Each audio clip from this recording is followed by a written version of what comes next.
Well, it's a sense of ownership. I mean, the sense of ownership means a lot to me.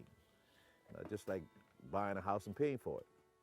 I mean, you work all your life and never own nothing, and it's not a good feeling, you know.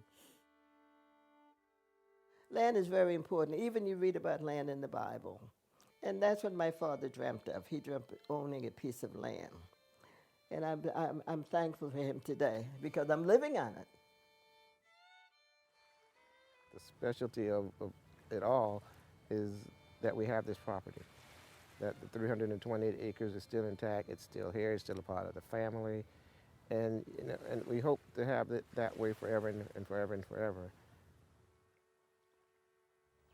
Land have meant a lot to my family because years ago, even in the community, the only thing that they truly could possess that had any value was land.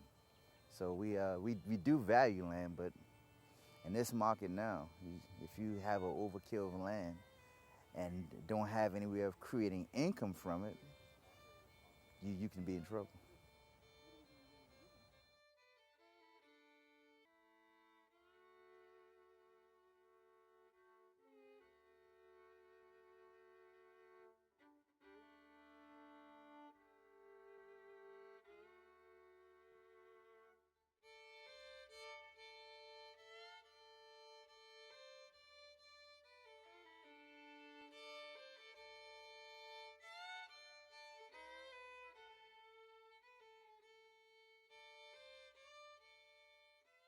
How I describe Heirs Property is that it was a gift. It was a gift left by an ancestor who was forward-thinking enough to know that I want to leave a legacy. Well, it was in my childhood days. My father was born in Alabama on a slave plantation.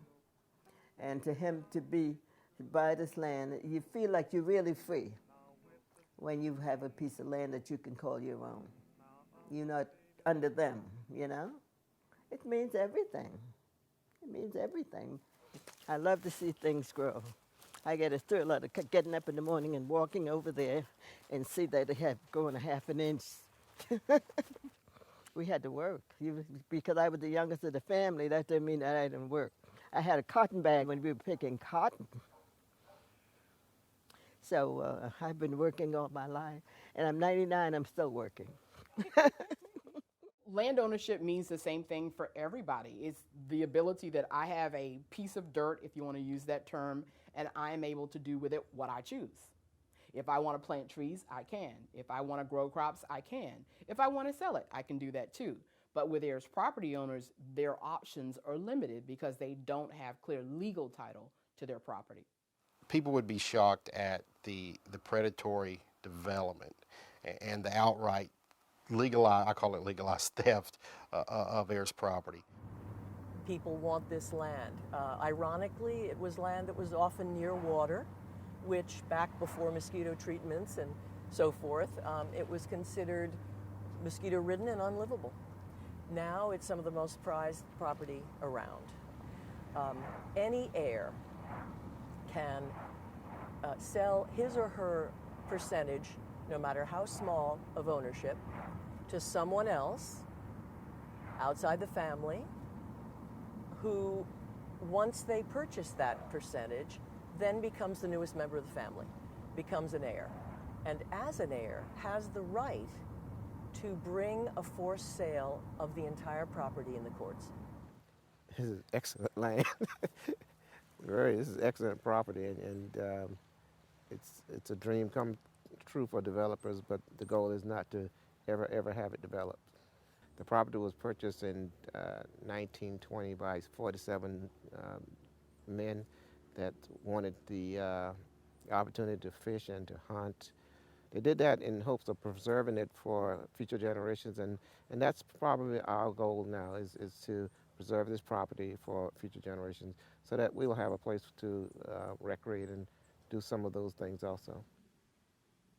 When we talk to those landowners, the first thing I have to do is to make sure that they understand that no matter what we do to manage their land, it is their land.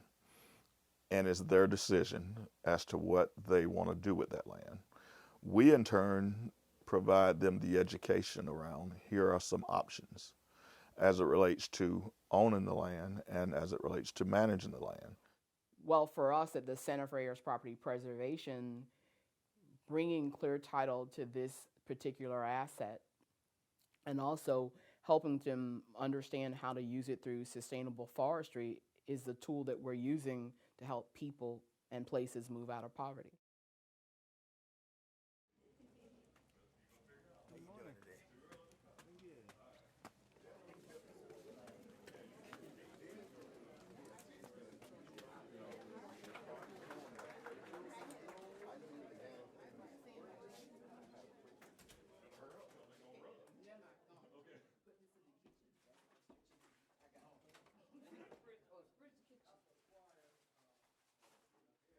We really wanted to focus on helping families use their land, not just clear title to it and let it sit there, but we wanted to make the land work for you. And the way we're doing that is we were awarded a grant from the U.S. Endowment for Forestry and Communities earlier this year to operate a sustainable forestry program.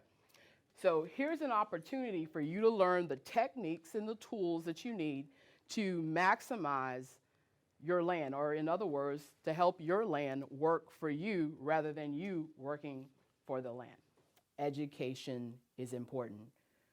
We don't want to do things for folk and they don't understand why it's being done.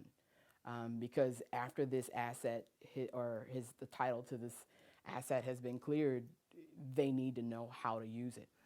If we can show an individual that they can make money and not just be spending money on their land and paying taxes, and they can make enough to either pay the taxes or put some money in their pocket or have money left as a legacy for their children or family members, I think it is a great way of allowing them to know that they can have an economic wealth or generator, and it can help knock a dent in poverty. Well, it was the value and what it meant to you. I mean, what heirs property meant to you and what owning a title mean to you, land title, it means a lot. And what you can do with it, you know what I mean? I mean, because you can always, you own something that's more valuable than having a share because it's yours. And then there's a sense of security. At a certain stage of life, you got kids you got to put through college and all, and you need something to help you along the way. You know, you got a couple of dollars, the bank know you got a piece of property, they jump on it. So it's, you know, it's to that person's advantage to have something they own. To a certain degree, it touches every aspect of ownership statewide. And while we only serve 6 counties, I get enough calls from other counties, enough attorneys in other counties to know it's systemic and it's across the state. So as success stories pop up, as we're able to clear title to certain tracts of heirs property, the heirs property owners around that individual are going to take notice, and then we're going to build that trust. It's going to allow us to move further and further into the communities and clear more and more titles. And collectively, hopefully, obviously, at a certain point, we're going to be affecting entire, not only neighborhoods or entire regions, we're affecting a whole culture. I am glad to be home, and I'm glad that I made this move. So it wasn't for heirs property, I wouldn't be here today. This house wouldn't be here. And this is what the Senate's all about. It's for people like me. The knowledge came from heirs property preservation. And what I've learned in life, I'm 63 years old. Good things keep coming out of things that's of an operation that's doing something. I think they're doing a great job. We're educating the youngsters as they come up. We educate them on the importance of what the property is for, what it was purchased for, and what it's supposed to stand for in the future. So this land will always be here, and it will always be here for heirs for generations to come.